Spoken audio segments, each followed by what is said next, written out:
Hey everybody, and welcome to my channel. So today I want to talk a little bit about how Pilates helped me become a better runner and how it solved all of my back pain issues. But before we get started, make sure you hit that subscribe button so you never miss a new video.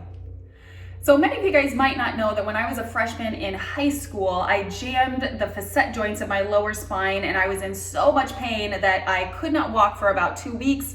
I didn't go to school for about 2 weeks.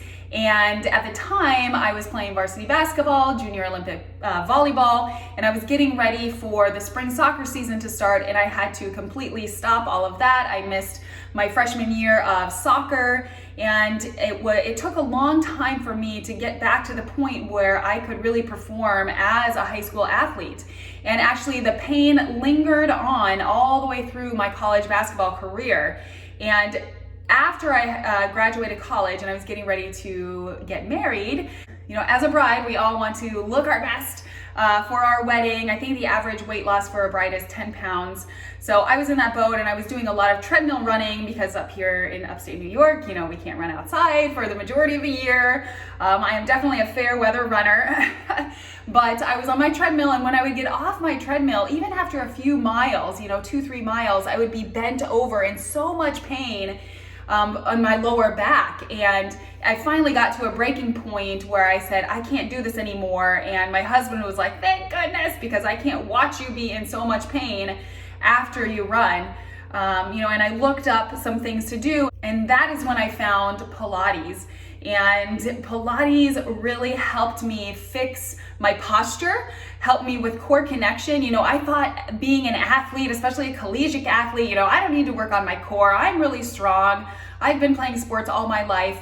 But honestly, I didn't know how to engage my core properly or work my core properly.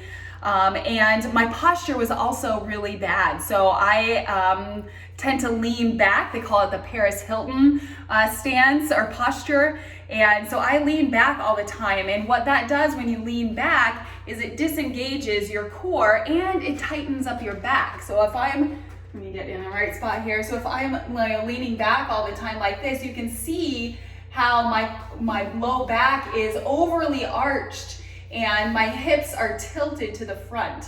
So I would be standing like this a lot, and then also I would be running like that. You know, I would run with my hips tilted and my core disengaged. And it wasn't until I started doing Pilates that I learned how to tighten my abdominals so that I could bring my hips and my rib cage closer together to get more of that optimal spine position, which is what Pilates is all about. It's about bringing your spine back to that optimal S-like position where it is the most resistant to injury, it is the most able to move and twist and turn in all directions and help you be really efficient with your movements. So as I got better at practicing Pilates, I transferred that into my running. So I was able to keep my core engaged and my posture much better while I was running. I was very, very conscious of it for a long time.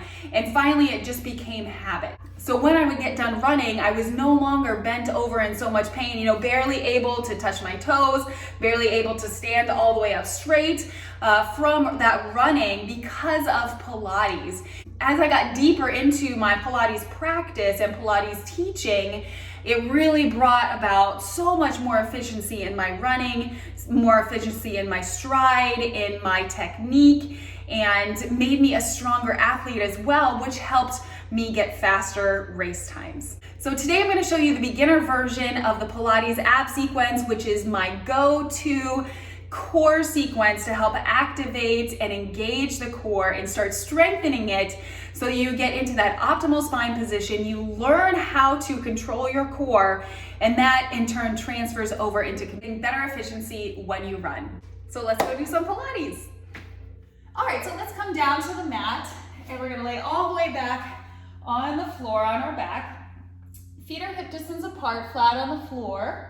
Arms are long at our side, and we're gonna roll the shoulders up, back, and down. Our hips should be in a neutral position, which means our hip bones and our pubic bones are on horizontal plane to the floor, and there should be a little bit of space between our low back and the floor.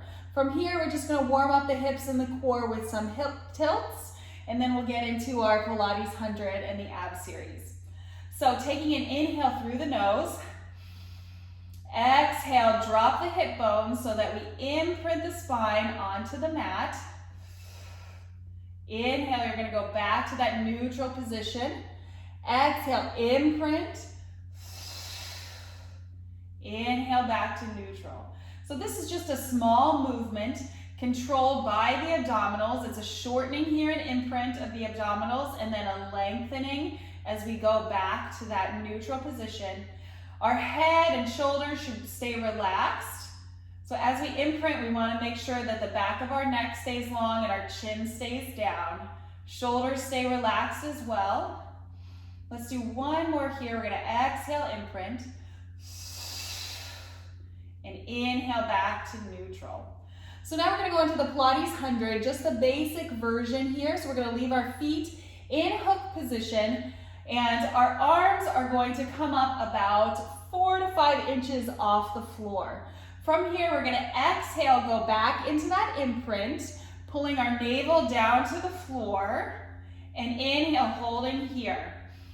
Exhale, now we're going to curl up with our head and shoulders, essentially bringing our rib cage closer to our hips. So thinking of it that way, instead of thinking crunch up, will help you keep that scoop in your abdominals, help keep the belly button pulling down toward the floor as we hold this position and pump our arms. So for the 100, we're going to do 100 pumps. We're going to inhale for 5 pumps. Exhale for 5 pumps. 2, 3, 4, 5. Inhale, 2, 3, 4, 5. Exhale, 2, 4, 5. In, 2, 3, 4, 5. Out, 2, 3, 4. There's 40. 50, halfway there. Make sure you're still scooping that belly button down toward the floor. 60. 70. Really force that air out and you'll feel those abdominals engage. 80. That forced air helps engage the transverse abdominis, which is your deepest abdominal muscle. The same thing that happens when you cough or sneeze or laugh.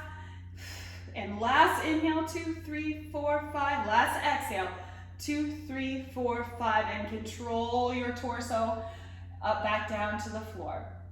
Now we'll go into single leg extensions. So again, we're going to imprint that spine on an exhale. Inhale, hold.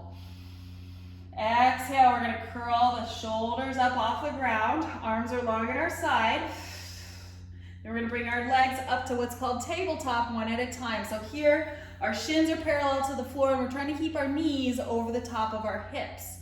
If we come this way too far, it disengages the abdominals. So we want to try to keep that position with the knees on top of the hips here.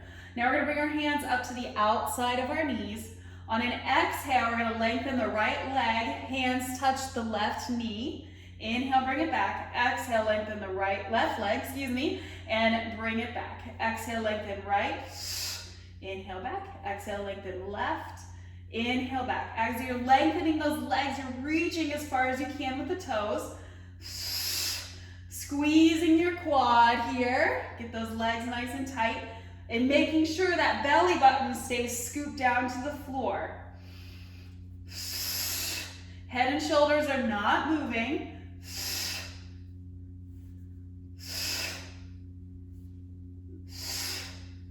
And we're not tugging or pulling on the knees, we're just letting them float in air right over the top again of our hips. Last one, each side. And from here, now we're going to do obliques. So our hands are going to come behind our head. On an exhale, we're going to straighten that right leg again, but we're going to bring our left knee up and our right shoulder toward that left knee.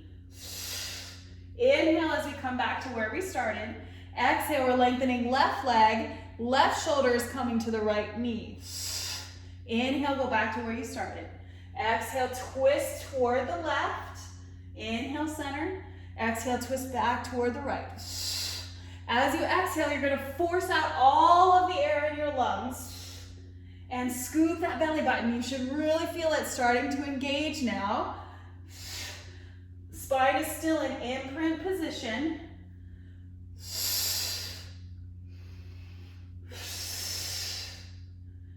And it's okay To really force out that air, you should be able to hear yourself breathing out.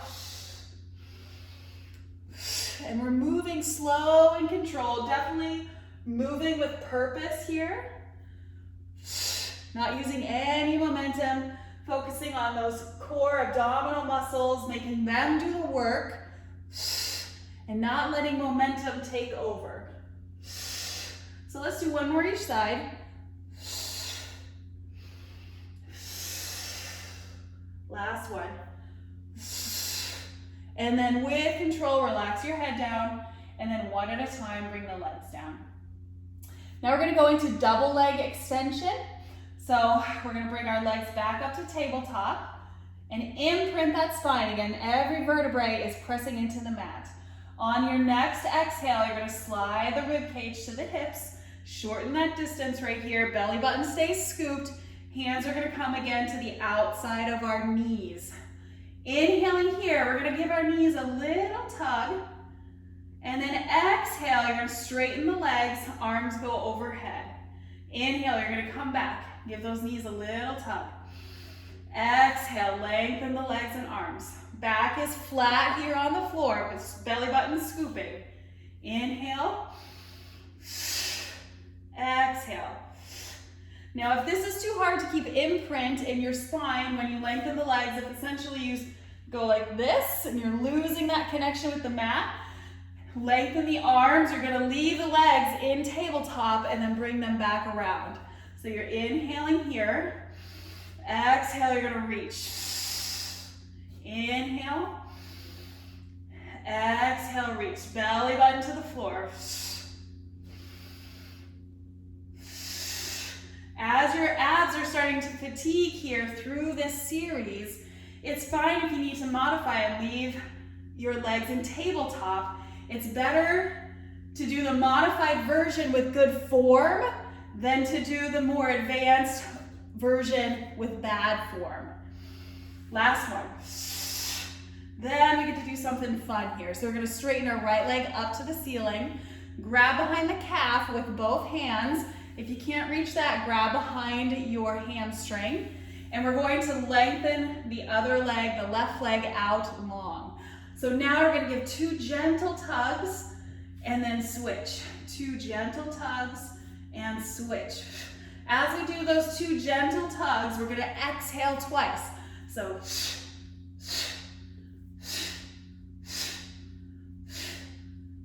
and you'll feel on those staccato exhales, those abs really engaging. Try to keep those legs nice and long. Relax through the shoulders here. There's no movement here with the shoulders, no twisting or turning. We're just keeping them square. Last one, each side.